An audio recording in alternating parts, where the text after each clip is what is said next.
This is Ivy Unleashed, a Gold Ivy production.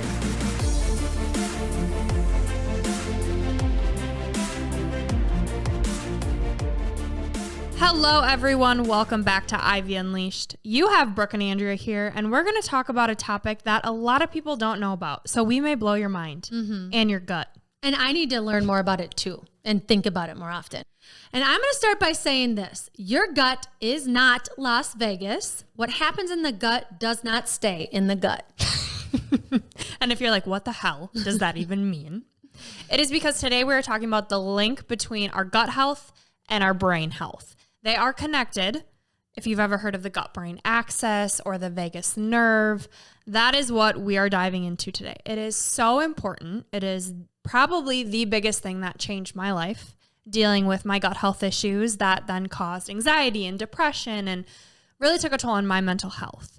So if you've ever noticed that when your head's off, your gut's off, or if you're having some stomach issues, your head's maybe off too, it's because they're actually connected. Yeah.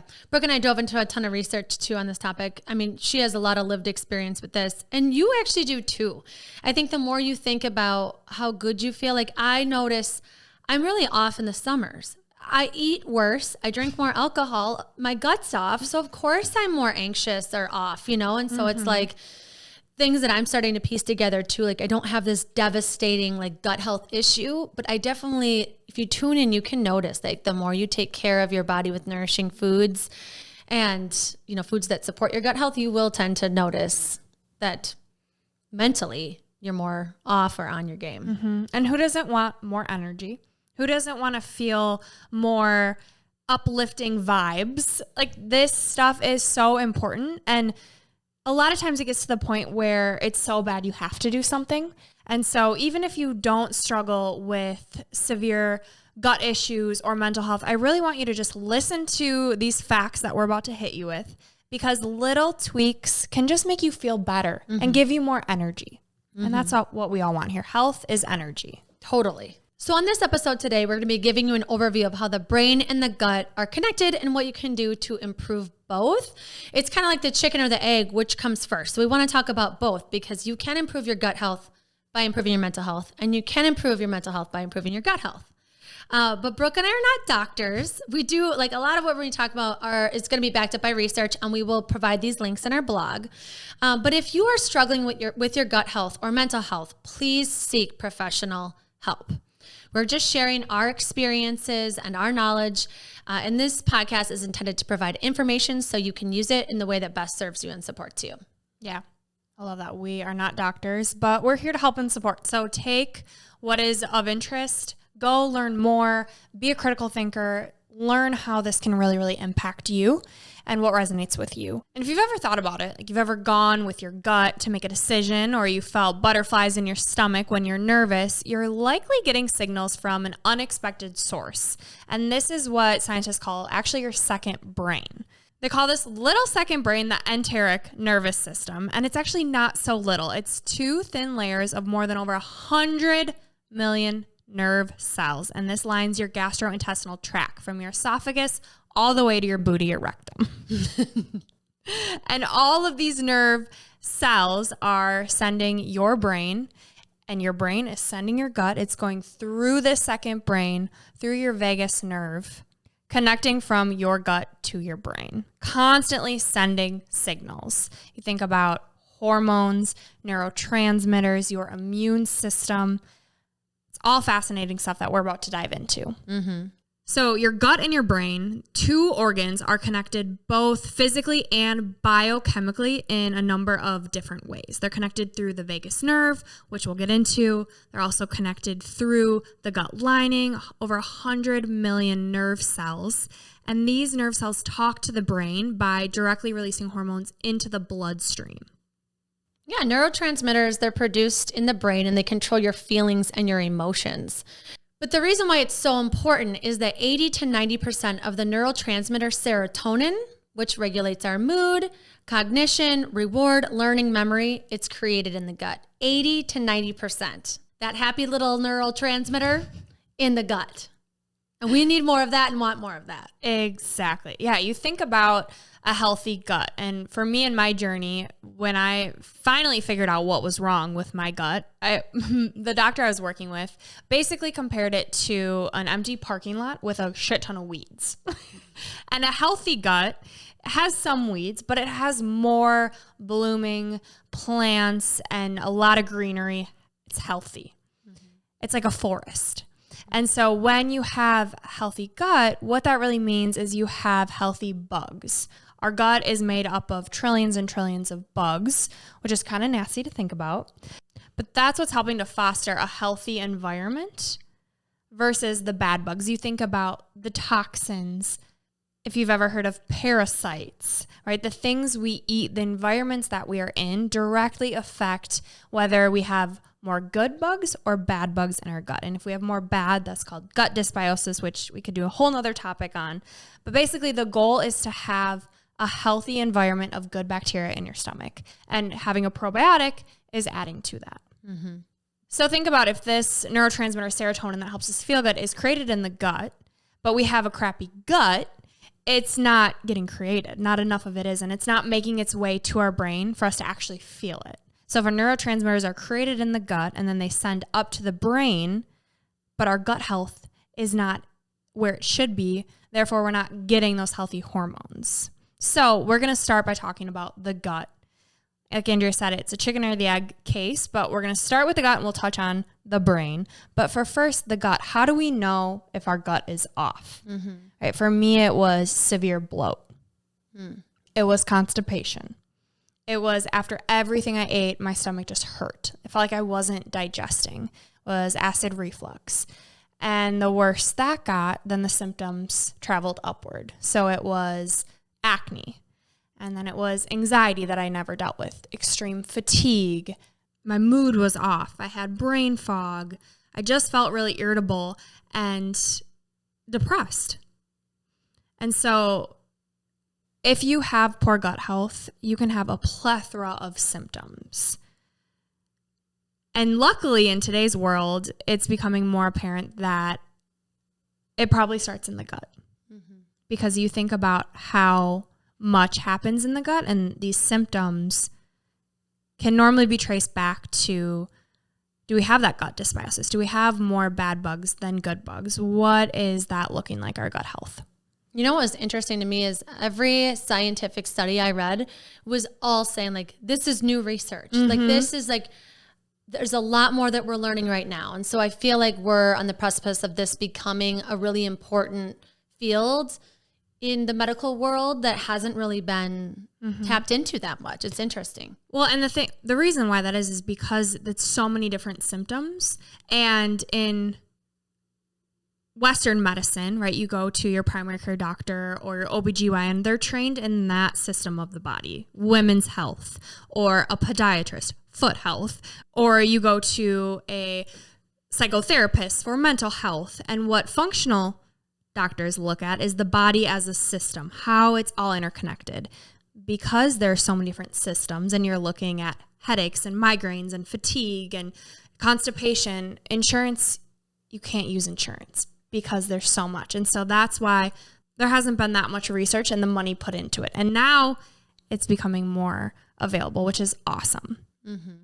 I know that you've gotten a lot of information from just doing some digging into different podcasts, books, finding different doctors. Like, who are your favorites? Yeah, so we've shared them before on our social media. So if you're not following us already, constantly plugging my favorite people. So make sure you follow us on Instagram at Gold Ivy Health Co. is mostly where we post that, and TikTok. But I really love functional doctors, like I said. So they believe that food is medicine. That's what I learned. And they believe that the mood and the fatigue really comes from our gut health and the food we eat, based on the clients they see and the research they've done. So Dr. Mark Hyman is a really great one. Dr. Will Cole, they both have podcasts. Dr. Daryl Jeffrey is an awesome one. And Dr. Amen is all about brain health. So he's awesome too. And we'll plug all of those guys and their podcasts and their social handles in our blog.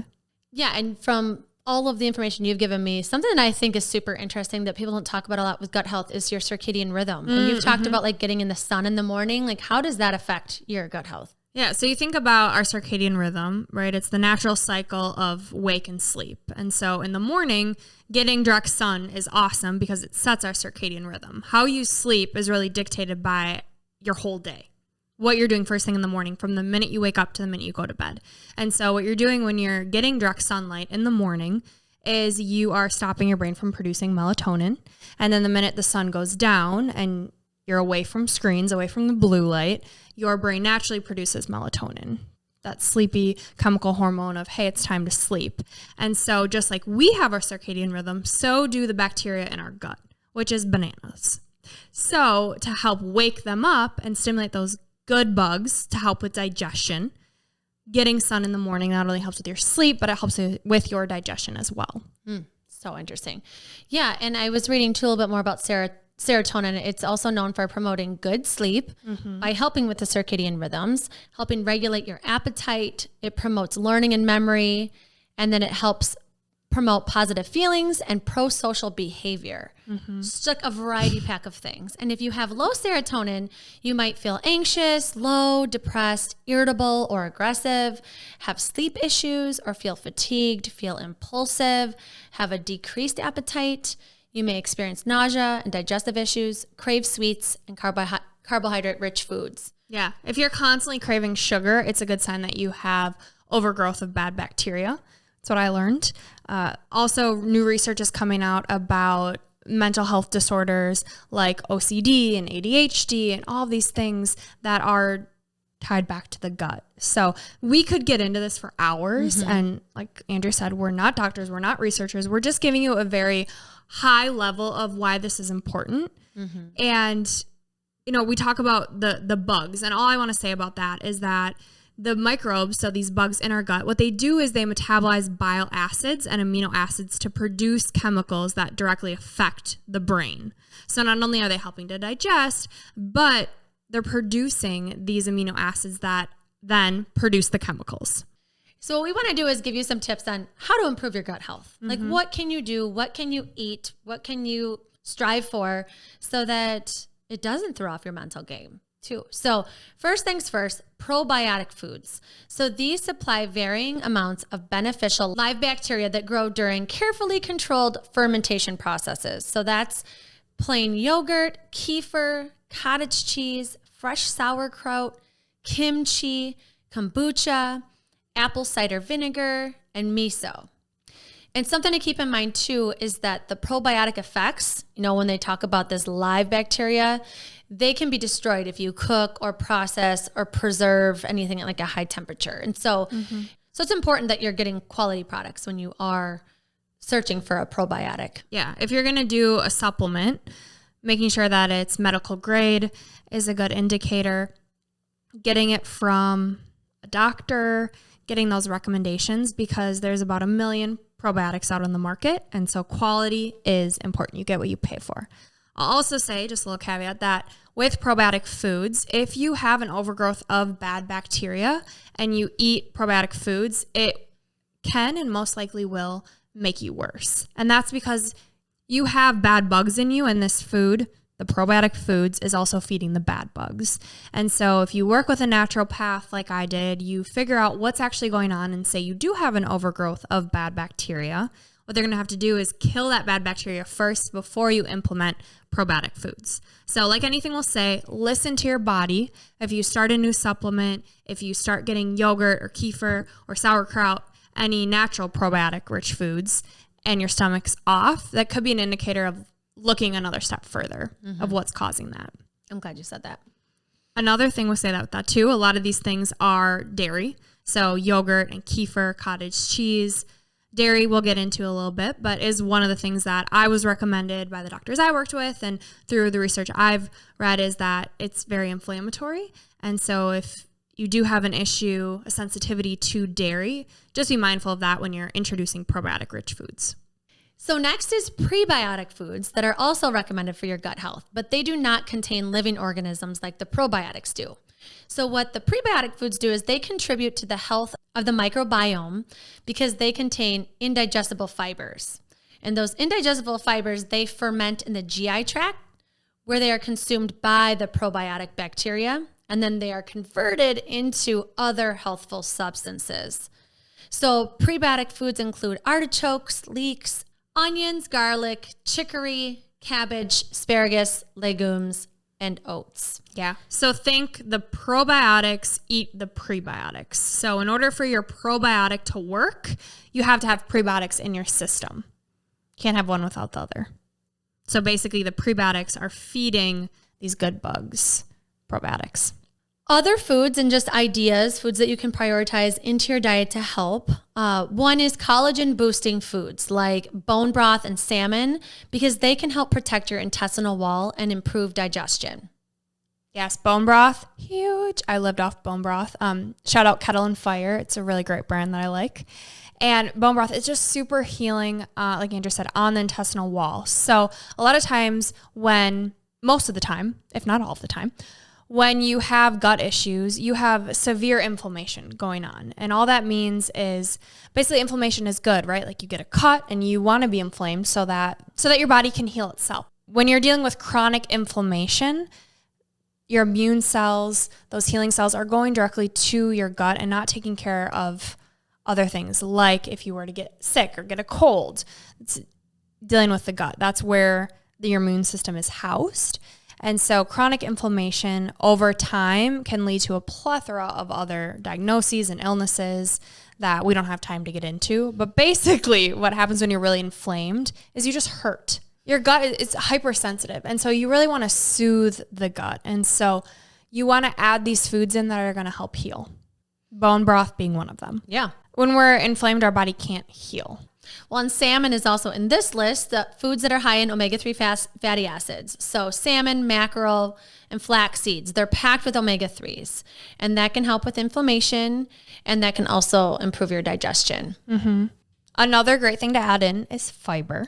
Mm-hmm. Fiber is so beneficial. So things like broccoli, Brussels sprouts, oats, peas, avocados, pears, bananas, berries, full of fiber, which aid in healthy digestion. You may notice that a little too much fiber upsets your stomach, so slowly adding it in can help with that.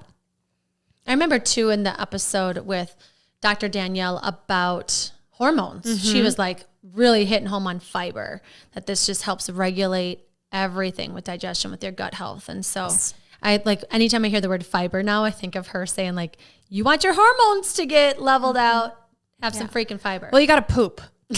Like so many of us are constipated. And if you're not going regularly, you're constipated. And when you're constipated, you just have toxins in you, right? Like for me, I went to the doctor and I had an ultrasound because I was like, I have cysts or something. Like I'm in so much pain, something's going on. And the doctor came back and she said, everything looks normal, but you have a toxic load of shit in you. You need to do a colonoscopy. Did she actually say shit? No, I think she said poop, but okay. That's how I interpreted it. It was like, shit, I got shit in me. And so I had to do a colonoscopy and get that out. And just by doing that, how much better I felt. And so regularly keeping things moving is so important so that you don't get toxins built up in you, which then lead to worse mood and energy. And you got to keep things moving. It's so, so important. So upping your fiber. I feel like every other person I talk to is constipated. 100%. So many people, like people on TikTok are just following us to learn how to not be constipated anymore. And Brooke is the queen of helping people poop. Yeah, I said, I always wanted to be famous, but I never thought it would be for pooping. But here we are. I love it. I mean, people need you. They need you. People need to poop, and I'm going to help you. So a lot of people have found help on TikTok is what Andrew's trying to say. So go follow us if you're not already. The one thing I really, really want to hit home with is if you are eating all of these good things, but you are still severely inflamed and eating foods that are inflammatory, you're just adding fuel to the fire. And so I recommend my clients to not completely eliminate, but just take a break and see how you feel. And take a break from what? The core four. Oh, the core four. Okay. Gluten, dairy, added sugar, and refined oils. And if you're super sensitive, grains. And the reason being that they're just really inflammatory. Added sugar adds to the inflammation in our body. So does dairy. Dairy is full of hormones. Gluten, processed grains, pesticides. And so there's a lot of different research on it. I personally have found luck removing these foods. Saved my life, I believe. And so That's all I'll say about that. Yeah. And I think it's important too to talk about things that have nothing to do with food, because like food is overwhelming sometimes, and to think about, what do I eat at this? How do I cook it? What do I do? And so we also wanted to provide some ideas and practices to support your gut health and mental health that have nothing to do with food. Yeah. So number one, there are a bunch of supplements that can help, but we like to say, talk to your medical professional about those, but there are lots of supplements out there. Probiotics that you mentioned would be one. There are a bunch of other ones that I recommend in my gut guide that you guys can take a look on. It's just on our website, goldivyhealthco.com/shop. So all of this will be in the blog. Specifics are in my guide. Yep. And then again, the regular sleep, like we talked about earlier, it's just so important for literally everything that happens to your brain, to your gut. This regular sleep is so important. So aiming for those 7 to 8 hours of sleep. If you can, going to bed at a regular hour, waking up at a regular hour helps so much.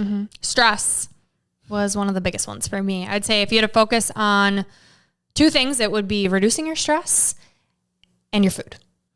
And stress, the reason that's so important is when we are chronically stressed, we are chronically in fight or flight. When we're in fight or flight, we cannot digest. Our blood, oxygen is pumping to our muscles to help us run away from a saber-toothed tiger. Brain doesn't know the difference from now until way back when.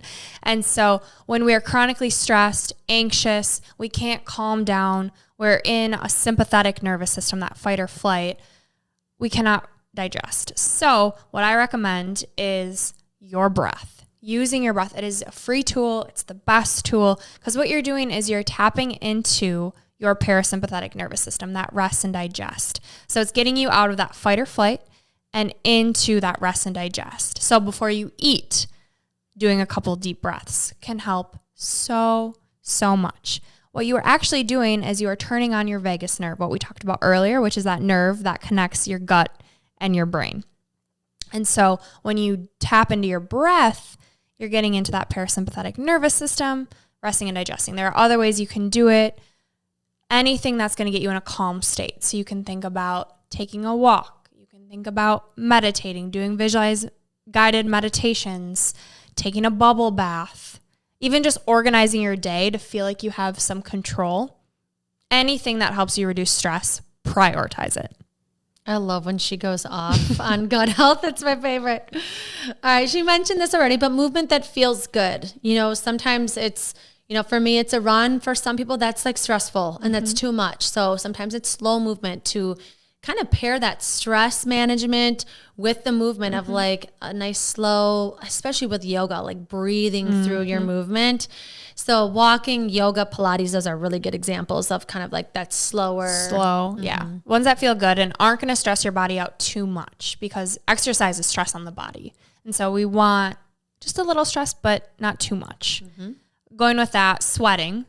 Right, sweating helps get those toxins out of your body. Sauna is awesome. Something that really helped me was infrared sauna. And then with that, the hot therapy paired with the cold therapy. So cold shower, cryotherapy, if you've ever heard of that, that can help. Going along with therapy, just therapy in general, getting those emotions out of you, processing in a healthy way. Journaling pairs with that perfectly. And something that Brooke and I are getting into and have seen drastic effects on our life, our focus, our energy is meditation. It's wild because it sounds so weird and woo-woo-y, but it's just even just sitting somewhere and not doing anything is powerful. Yeah.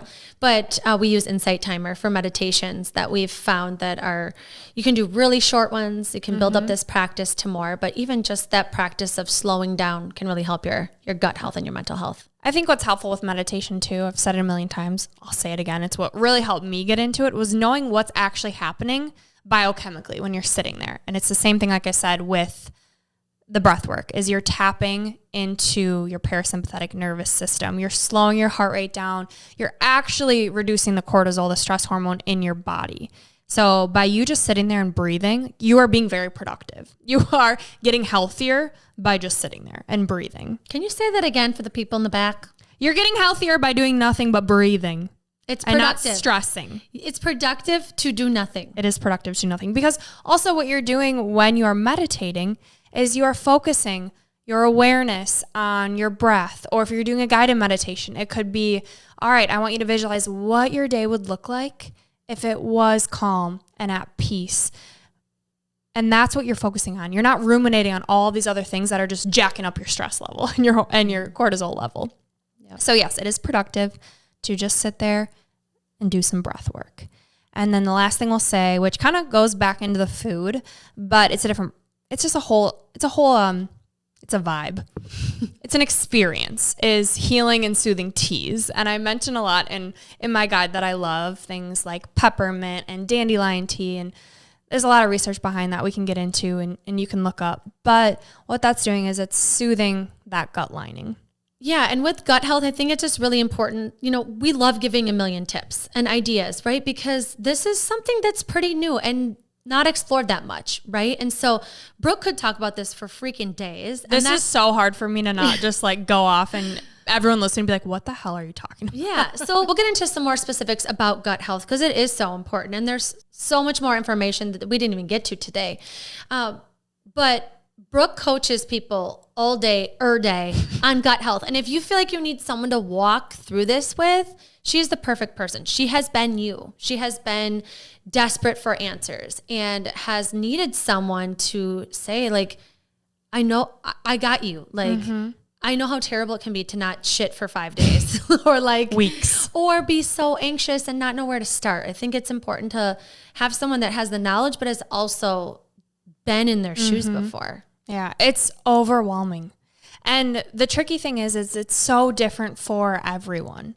And doctors, they want to help, but a lot of them, they don't have the time. And if you want to go to a functional medicine doctor, they don't accept insurance. And so it's super expensive. So my mission after going through all of this pain and just honestly not wanting to live because it hurt so bad was it has to be easier. There has to be a better way to help people feel good that isn't breaking the bank, isn't getting you in medical debt and leaving you even more frustrated because you're just being thrown away.